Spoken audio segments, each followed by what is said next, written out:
የጽናት አባትና የኪራ አባትም ዛሬ ወደ ቤት ይመጣሉ። ኪራምና ትደውልናትና አሃቱ እንደታመሙ ይነገራቸዋል። ሰላም ጤና ይስጥልን የተወደዳችሁና የተከበራችሁ ውድ ቻናል ተከታታዮች ሰላም ለእናንተ ይሁን እያልኩኝ በተወዳጇ በጽናት ድራማ በክፍል 48 መጠናል። ላይክና ሼር ሰብስክራይብ ያደርጋችሁ እስከ ቪዲዮ ፍጻሜ አብራችሁን ቆዩ። የዛሬ ምን የሚለውን አብረን የምናይ ይሆናል። ኪራም ስልክ ተደወለለት። ወዬ እያለ ነበር፣ እማዬ እያለ ነበር። ደህንነቷን ሰላምታ ከተሰጠ በኋላ ሰሞኑን በጣም ደስ ብሎኛል እናቴ፣ የዶሮ ልጅ ተመልሶልሻል እያለት ነበረ። አባስ እንዴት ነው እያለ ሰላምታውን ከሰጠ በኋላ አንድ ላይ አይደለንም አለችው። አንድ ላይ አይደለንም ማለት ምን ማለት ነው? ምንም አልነገረኝም አለ ኪራ። ምንድነው እማዬ አስጨነቅሽኝ አለ ኪራም በድንጋጤ አለና አሃቴ ታማለች ተባለ። እሱ ምን ሆና ነው የታመመችው በማለት ሲጠይቀን አራ አልነገረኝም፣ ያው እኔ እንዳልጨነቅ ሆኖ ይሆናል አላት። እና አንቺ ሄድሽ ወይ ከሷ ጋር አለ ኪራም። አሁን እንዴት ናት ተሽሏታል ወይ እያለ ሲጠይቅ ናትሽ አለ። እሺ ቆይ በቃ እስጫላ ነግራ ሲል ስልክ እንደማታናገር ጭራሽ ማውራት ማትችል አለ ኪራ። በቃ በጣም ነው ያመማት እንዴ? አይዞሽ እማዬ እግዚአብሔር ይማራት አለ። ልምጣ ሲል ቤቱማ ባዶ ነው፣ የው ጽናት ብቻ እንዳትሆን ብዬ ነው እንጂ አለ ኪራም። በቃማ እደውልልሻለሁ አለና ስልኩን ዘጋው። ፈጣሪ ወይ አንተ ማራት አለ።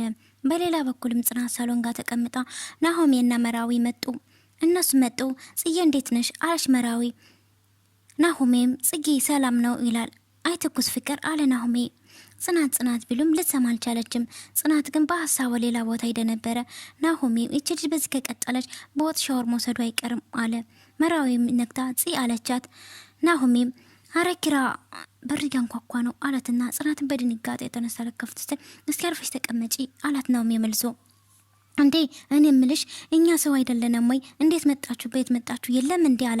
ጽናትን በመድንጋጤ መጣችሁ ደህና ናችሁ እንዴት ናችሁ ሲል ናሆሜ አው መጣናል ስታስጣላ እና ከሌን ወርዳለህ እንዴ ሲል ጽናትን በድንጋጤ አለችና ወደ ጣራ ተመለከታለች። አረ ጽይ ከቀልብሽ ወይ አለ መራዊ። ጽም አረ እናንተ መቀለጃ ነኝ አለች። እኛ ለለም የቀለደብሽ ፍቅር ነው እንደዚህ የቀለደብሽ አለ። በቃ ተወኛ ታሳፍሮኝ አለች ጽናት በቃ ናሆሜ ተዋተዋል። ናሆሜ ምሽ ያለቃ አለ። ምግብ በልታችኋል ስትል ናሆሜ ወይ ጊዜ አለ ስትለው ሁሉም ነገር ድሮ ቀራ። ጽይ ከቅርባ ካለሽ ኮቴን ሰምታ ነበር እንደራበኝ የምታውቅ። አሁን ግን ፊቴና አፌን እያየች መረዳት ከብዷታል አለ። ወይ ናሆሜ አንድ ነገር ጋዝ አተውማ አልችና ጽም ጥላቸው ትሄዳለች። ተረተችበትና ማለት ሲላትም ምግብ ላምጣ የመድረስ ሰዓት እንዲደርስ አለች። በሌላ በኩልም ጽናት ደወለላትና እንዴ በቃ አለች ጽናት። ወይ ያለብኝን ብር ስጪልኝ አይደለም አለችና ስልኩን አነሳች። ሰላምታ ሰጣት። አይደለ ትንሽ ስራ ቢዚ ይዞ ነው ማለቴ ከትምህርቱ ጋር ትንሽ ጎን ለጎንም ስራው ስራ አለ ብዬ ነው አለች። ከአባ ጋር ይችን 2-3 ቀን አልተደዋወልንም አለችው። ችግር አለ ብላ ስጠይቀው እየመጣ ነው አላት። እሷም የት ነው የሚመጣው አለች በድንጋጤ። እዚሁ አዲስ አበባ ነው አላት። አዎ እሺ በቃ ልደውልለት ስትልም ጽናትም እየቀለቅ አይደለማ አለችና እሺ በቃ ቆይ ልደውልለት ብላ ስልኩን ዘግታ ለአባቷ ስትደውል ተደጋጋሚ ስልክ አያነሳም አባቷ። እንደዛ ያለች መራዊ መጣች። ምነው ጽ በዘው ቀረሽ ስላት እምሩ ጉድ ሆንኩኝ አባ አለች። ጋሽ ምን ሆኑ አለቻት መራዊ። ከክፍለ ሀገር መንገድ ጀምሯል እየመጡ ነው አለቻት። እንዴት ሳይነግርሽ አለቻት። ማለቴ ታዲያ ደውይላቸው ስትልም ስልኳ አይሰራም ዝግ ነው አለቻት። በባለፈው እነዛ ነገሮች ከተፈጠሩ ጊዜ ደውዬት ነበር ስናወራ ሳለቀስ ከስሜት ያውቆ ነበረ። ልምጣ ቢለኝ እሺ እንደማለው ስላወቀ መጧል አለቻት። እሺ በቃ ደግመሽ ሞክሪላቸው አለች። ጨነቀኝ መራዊ ስልኳ አይሰራም ስትል መራዊም አንቺ በጎ ነገር አስቢ አለቻት። በቃ ወይ መናኸሪያ ደን እንፈልጋው ስትል እሱም ጥሩ ሀሳብ ነው፣ ግን ደግሞ ከቤት ከመጡ እንደ አጡን ናሆም ሄዶ ቼክ ያርጋቸው አለች። ናሆም አለ እንዴ አለች። አዎ ስቀርቤ ልይሽ ብዬ ነው የመጣው ስትላትም ጽናትም ወጣት ሄዳለች። ወይ ጽናት መቼ ነው ይሆን ቀልብሽ የሚረጋጋው አለቻት። በሌላ በኩልም የጽናት አባት መጣው። መንገድ ጠፍቶባቸው ግን እየተዟዟሩ ነበረ። ኪራ እንደዚህ እንዲሆን አባቴን እኔ ነኝ ያደረኩት አለችው። አስበው እስኪ የዛኔ ደውዬ ባላለቅስበት ኖሮ እዚህ መጥቶ ባልተንከራተትብኝ አለች። ኪራም በእናትህ ጽ እንደዚህ አትሁኝ፣ በቃ አንቺ በሰዓቱ ልክ ነው ብለሽ ያሰብሽውና ያደረግሽ፣ ግን እኮ አባቴ ጨነቅብኛል ብዬ ማሰብ ነበረብኝ፣ እኔ ግን ራስ ወዳድ ነኝ አለች። ጽ እንደዚህ አትበይ፣ አንቺ መቼም ራስ ወዳድ ሆነሽ አታውቂም አላት። በቃ ኪራ የት እጄ ልፈልገው ስጨነቀኝ እኮ ስትል ኪራም ናሁም መናኸሪያ ሄዶ አጣው አለች። አይዞሽ ፈጣሪ ያውቃል፣ ካልሆነ ለፖሊስ እናመለከታለን አላት። ኪራም ግን የሆነ ቦታ ተቀምጠው ሳለ አንድ ሰው የሚያልፍ ሰው ነበረ። ጠየቃቸው። ይቅርታ አባባ ደህና ነዎት አላቸው። ምን አልከኝ ልጄ አሉ አባባ። ደህና ነዎት ጋሼ፣ ከልቁሳዮች ያመመት መስለውን ነው ምግብ ነገር ልዘውለት ሲል ተባረክ ልጄ፣ ቅልቦና የተሻለና ልጅ ነው አለው። ምንም አይደለ ጋሼ፣ ካመሞት ይንገሩኝ ሲል አላመመኝም አላቸው። አረ ምንም አይደለ ምን ሆነው ነው ብሎ ደግሞ ጠይቃቸው። ምን እባክህ ልጄ እዚህ ልጄ ልጠይቅ ብመጣ ያዝል ብሎ ልብሴንም ስልኬንም እንደወሰደበት ነገራቸው። አባ የከተማ ሰው እኮ አይታመንም አለ። ተው ልጄ እንደዚህ ብላ ደምድም፣ እንዳንተ አይነት ቀና ልቦና ያላቸው ሰዎችም አሉ አለ። እሺ አባባ ስልክ ቁጥር የምታውቅ ከሆነ እኔ ላስደውለት አለ። አባባም እሺ ያለና ስልክ ቁጥሩን ሰጠው። ይደውልላቸዋል። ስልክ ሲደውልላት የማታውቀው ኪራ ማን ነው ሲላት አላቀው ሴቭ አልተደረገም ሲል አንሺው እንደባለፈው ባትሪ ዘግቶባቸዋል ስትል ጽናትም ስታነሳ አባታቸው ነው። ጽናትም በድንጋጤ የተነሳችና ተቀመጠች። አስጨነከኝ እኮ ምን ውስጥ ገብቼ ልፈልግ ቆይ አለች ጽናት። እሺ ቆየት ነክ አለችው። እሺ አጠገብ ሰው የለም አለች ጋ አለችው። እሺ በቃ መጣው ጠብቀኝ አለችና የት ናንድ በቃ እየርን እነግራለን አለች ኪራም። በሌላ በኩልም አባባ መጡ።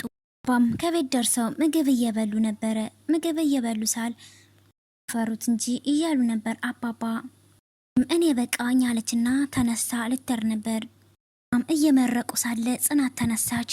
ኪራም ወዴት ነው የምትሄጂ ተቀመጭ አለ። አባባም የት ነው የምትሄጂ ማድረቅረሽ አለ። በቃኝ ሲል አረ ቁጭ በይ አሉ። ጽናትም ተመልሳ ተቀመጠችና በድሮ ጊዜ እያሉ አባባ ባሳለፉት ትምህርት ወይም እንደው የሚነግሩን ትምህርት እኮ በጣም ናፍቆ ነበረ አለችም። አባባም ስላሳለፉት ታሪክና እየነገሯቸው ነበረ። ካለቀ በኋላ በጣም የሚገርም ታሪክ ነው አለ ኪራም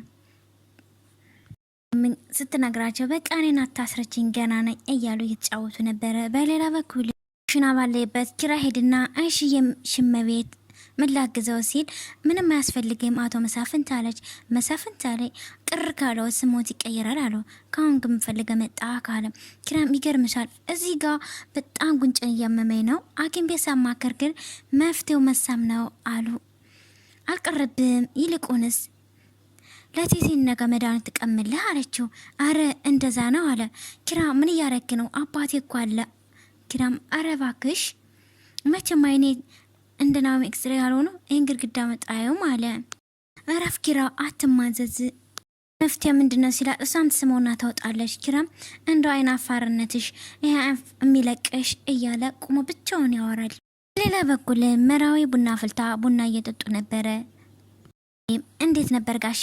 መቼም እንደ ጽናት ባይጣፍጥም ቆንጆ ቡና ነው አለች። አረ በጣም የሚጣፍና ቡና ነው አሉ አባባ። መቼም እጅሽን ከቁርጥማት ያድነው አለ አባባ። እየመረቁ ነበረ። ምርቃታቸው ደስ የሚል ነበረ። ኪራም እኔ ምለት ጋሼ ስልካው ትሳ አለ። አይ ልጄ ከዛ መናኸሪያ ስደርስ ያስኩትም ጤፍም ልሸከምለት ጋሼ ብለው ተቀብሎ እያንዳንዱ ነገር ቶሎ ቶሎ ብሎ በፍጥነት የት እንደገባ አጣሁት አለ። ጮሌ ገና ስትገባ ነው እንዴት እንደሚያጠምድህ እኔ እንጃ አለ አባባ። ጽናትም አባ ከተማው አንተ እንደምታስበው አይደለም፣ ሰው በእድሜ የሚከበርበት በሰውነቱ የሚታመንበት አይደለችም ማለት ጽናት። ግን ደውሎ ነበር የሚመምጣት የነበረ ቦታ አለ ኪራ። አባባም እኔማ እናንተን እንዳትጨነቁ ብዬ ነበር አላቸው። ርኩትን ጥሪት ማንም ወሰደው አለ። አረ ጦሴን አለው አባባ። ያልተባረከ ገንዘብ ነው ካሉ በኋላ ጽናትም አባቴ በቃ ጦሳችን ይዞት ገደል ይገባ አለች። ዋናው አንተ ደህና መሆኑ ነው አለች ጽናትም። ልክ ብለሻል ልጄ አላት አባባ። በቃ አሁን እጄ ጎንን በሰረፍኩ ሲል ኪራም ግቡና ከነገ ይተኙ ሲል ግድ የለም እኔ የምተኛው ጽናት ፍራስ ላይ ነው የምተኛው አሉ። በሀገራችን ላይ አልጋ ያስለቅቅም አሉ አባባም። አልጋ ክቡር ነው ብለው ተናገረው። አይ ጋሼ ችግር ተጨንቀው ነው እንጂ ችግር አልነበረው ማለት ኪራም። ግድ የለም ልጄ እንዳሰብከው ሀሳብክ ሰው ይስጥህ አሉና መረቋቸውና አመሰግናለሁ ብለው ወደ ጽናት ክላስ ሄዱ። አባባም ጽናት ታድላ በጣም ቅንና ሀሳቢ አባት ነው ያላት ሲል እኔም አባትን ሳያቸው በጣም ስብና እንዳሳደጓቸው መረዳ አለ ኪራም። አረ በጣም አለች መራዊም ረጅም እድሜ ጤና ይስጥላት አለች። አሁን ለነገሩ ብረት መዝጊያ ስላገኘ አያሳስብም አለ ኪራም። እኔም ተቀምጬ ቀረው አለችና መራዊም ጥለው ትሄዳለች። በኩልም አባባ ቁጭ ብለው ጽናቴ ትምህርት እንዴት ነው? ትምህርቱ ቁንጅ ነው አለች ጽናትም ምንድነው ውጤት የኔ ይልኝ ይብለሽ እማታሳየኝ ሲላት ጽናትን በመደንገጥና በመርበትበት ተመልሷል አለችው። ተመልሷል እንጂ አሳየህ ነበር አለችው ለአባባ። እተማመንብሻለሁ ልጅ አለ። እሷም ስትነሳ ወዴት ነው አለ።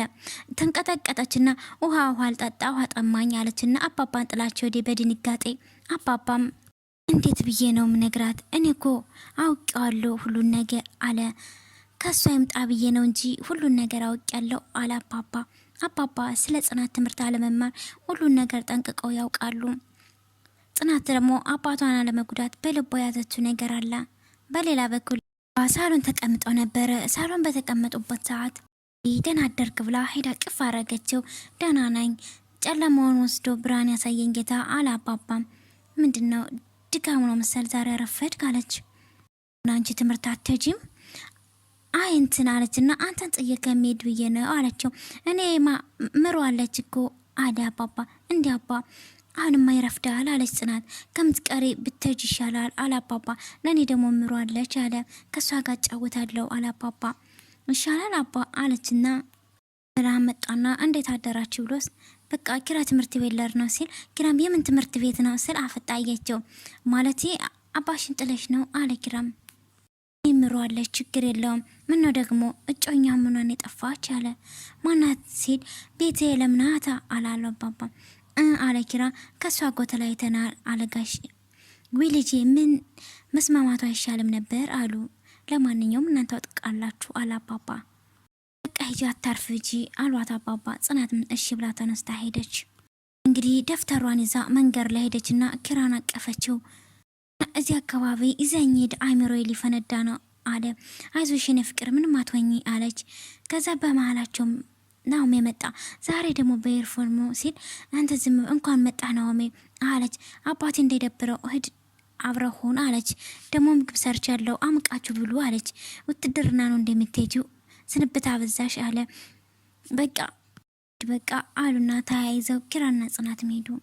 በኩልም ናሆሜም ከነ ጽናት ጋር ሄዶ ከአባባ ጋር ታሪክ እያወሯቸው ነበረ። ጽናት መጣች። ጽናትዬ ሲያምርብሽ አለች። እሷ ሜዳ ግንባሩን ስማው ተቀመጠች። እንዴት ዋልክ አባቴ ስትል ይመስገነው አሉ። እንደዛ እያሉም ኪራም ወደው መጡ። ወጣችሁ እሳ አለ አባባ። እንዴት ዋላችሁ አለና ተቀመጡ። ታዲያ ጽናት ክላስ እንዴት ነበር ስትል ጥሩ ነው አሪፍ ነው በቃ ልብስሽን ቀይሪ እያለች ልትነሳ ስትል በመሃል የኪራ አባት መጡ። ሲል ኪራን በድንጋጤ የተነሳና አባዬ አለ። ሁላቸውም ተፈጣጠጡ። ኪራ እንዴት መጣህ አሉ። ናቅፈኝ እንጂ አለ። አባትም ሁላቸውን ሰላም አላቸው። ብሎ ጤና ይስጥልኝ ተባባሉ። ተሾመ እባላለሁ የኪራ አባት ነኝ። አሰግድ እባላለሁ የጽናት አባት ነኝ አሉና ተዋወቁ። እሱም በጣም ጥሩ አለና ተቀመጡ። ጽናትንም ቁጭ በይ ሲላቸው አይ መጣሁ አለችና ሄደች። መራዊም በቃ ጋሼ እኔ የሚበላ ነገር ላቅርብ አለችና መራዊም ተነሳች። ናሆሜም መጣሁ እኔ ላግዛት አለና ተነሱ ሁላቸውም። አባዬ ልብስ ሊቀየር መጣሁ አለ። ምነው ልጆቹ እንደ ፍየል ገለባ ተበታተኑ አለ። በየፊናቸው አሁን ነው የመጡ አለ አባባ። ረፍ ብለ ነው ሲል ነው በለክ ነው አለው። አንተስ በደህና ነው የመጣህ አለው። ልጅ ናፍቃኝ ነው አሉ አባባ። አረ ሲል ይሁን አሉ። በጣም ጥሩ አለና በሌላ በኩል ጽናትና ኪራ አንዱ የተቀምጠው ኪራ ጋሼ እንደሚመጣ ታውቅ ነበር ሲል እኔ አላቅም እማዬ እናቷ ታማ እንደሄደች ነበር ማውቀው አለ። ቆይሽ ምን ልናደርግ ነው አለች። ካልሆነ ሁሉን ነገር መናገር ነው እውነቱን። ጽናትም ደንግጣ የምኑን እውነት ነው? ከዚህ ቆንጅዬ ልጅ ፍቅር እንደያዘኝ ማስረዳትና አለ። እንደዛ መሆንማ አይቻልም አለች ጽናት። ለምን አለ። ምን ማለት ነው? አባቴ እኮ እንደተማርኩኝ ነው የሚያውቀው አለች ጽናትም። እዚህ አጋጣሚ እውነቱ መናገር ይሻለናል አለ። ጽናትን በፍጹም አልናገርም፣ አባቴ እንዲያዝንብኝ አልፈልግም። እሱን ትቼ የተሰደድኩትኝ የተሻለ ህይወት ለመምራትና ለመማር አለችው። እንደሚከብድ አውቃለሁ፣ ግን የአባዬ መምጣት ጥሩ አጋጣሚ ይመስለኛል አለ ኪራም። ሁለቱም ባሉበት ፍቅራችን እናብሰራቸዋለን አለ ኪራም። ጽናት ግን ፍቃደኛ አይደለችም። እኔ ምን እንደምልህ አላውቅም አለችው። አውቃለሁ ምን ማድረግ እንዳለብሽ ግራ እንደተጋባሽ አውቃለሁ አለ ኪራም። ግን ይሄ የተሻለ ሀሳብ ነው አላት። አባቴ እስከሚሄድ ድረስ ፍቅራችን እንርሰው አለችው።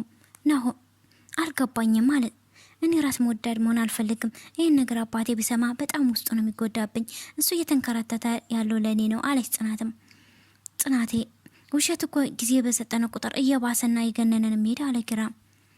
ሌላ አማራጭ የለን አልመሰለኝም። ትምህርት እንደምትቀጥይ እንናገራለን አለ ኪራም። ባም ወደ ክላሳቸው ሄደና ወየኔ ነገር ክፍት መሆኑን አይቼ ሳላንኳኳ ገባው አለ። አባባ ጽናትም አባ ቁጭ በል አለችው። በዛን ሰዓት ኪራ ወጡ ሄደ። አባቴ ሐኪም ቤት መሄድ ካቆምክ ስትለው ሐሙስ ቀጠሮ ነበረ እና ቀጠሮ እያለን ወደዚህ መጣሁ። እስቲ ምን ላድርግ ልጄ፣ ከአንቺ የሚበልጥብኝ ነገር አለ አላት። ለፈው እኮ ናፍቀኝ ነው እንደዚያ ያልኩኝ አለችው። አውጥተሽ ባትነግሪኝም የተሰማኝ ነገር አለ አለችው። የደበቀሽ ነገር እንዳለ ነው አለ። ጽናትም ደንግጣ አረ ምንም ነገር የለም አባ አለችው። በኩልም ናሆሜና መራዊም ጋሽ ተሽ ጽናት ሰራተኛ መሆኗን ተሳስተው እንዳይነግሩት እያሉ እየተወያዩ ነበረ። መራዊም እውነቱ ቢነገራቸው ጥሩ ነበር ለአባባ ትላለይ። አባትም ጉዳት እንደደረሰባቸው እንደመጡ ለኪራ ሁሉ ነገር ነገራቸው። እዚሁ አንተ ጋር መጥቼ ትንሽ ላጋገም ብዬ ነው አላቸው። ወይኔ አቤ ቆይ ለምን ነው ደውል ያልነገርከኝ አለ። ወንድ ልጅ ነኝ እኮ አለ አባባም። ይልቁንስ አንተ እህትን ደውለ ጠይቃት አለ። ማውራት አትችልም አለ። ብስባታል እንዴ ሲሉ እንደዛ ባይሆንማ እማተድም ነበር አለ። ሌላ በኩልም ጽናት ትምህርት ቤት እሄዳለሁ ብላ ጓደኛዋን ጠርታ ከጓደኛዋ ነበር። ለካም ይህን ያክል 9 ሰዓት ይረዝማል አለቻት። በእኔ ህይወት የስንቱን ሰው ህይወት አበላሸው ስትል የማንን ስትል የጽናት የቤቲን ህይወት አለቻት። በይ ዝም በይ አንቺ በቃሽ አለቻት። ማንነት በዛ እስከ መቼ ነው በደች እኮ እውነቱን ማንነቱን አምና መቀበልና ቃታት ስትል አባቴን እንደዚህ ነው ማየት ከበደኝ። የውሸት ትምህርት ተማርኩኝ እያልኩኝ ውሸት መናገር ሰለቸኝ ስትል ካልሆነ እውነቱን ተናገረ አለቻት። በበኩልም ናሆሜና ኪራ ጽናት ላይ ያለፈው ነገር ተጽዕኖ ስለልቦና ሳያድርባት አይቀርም እያሉ ያወራሉ። በቃ አይዞሽ ቻል አድርጌው ሲል ሌላ ምን ይደረጋል ሲል አሁን ላይ ምን እንደማድረግ አላቅም። ምንም ብትለኝ በሱ ሀሳብ ከመስማማት ውጭ ምንም አማራጭ የለኝም አለ። በበኩልም ኪራና አባታው ስፖርት እየሰሩ ነበር። የዚች ልጅ አባት እንዴት መጡ አለ። አባይ ወለድ ጽናት ሰራተኛ አይደለችም አለው ኪራ። ምን ማለት ነው? ዛሬ ቀድሞ አልነበረችም። ጽናት ትምህርቷን አቆርጣ ነው ይሄን ስራት የጀመረች አለ እኮ። ለምን ሲል ምክንያቱም አባቷን ለመርዳትና አባቷ በጣም ታሞ ነበረው አለ ኪራ። እና አባትን ተማሪ እንደሆነች ነው የሚያውቁ አለ። አዎ እኛ ቤት እንዳስጠጋና እየተማረች ነው ልክ እንደ ቤተሰብ በላት አለ። እንግዲያውስ እኔ 2 ጸጉር ያለው አልዋሽም፣ ሁሉን ነገር እናገራለሁ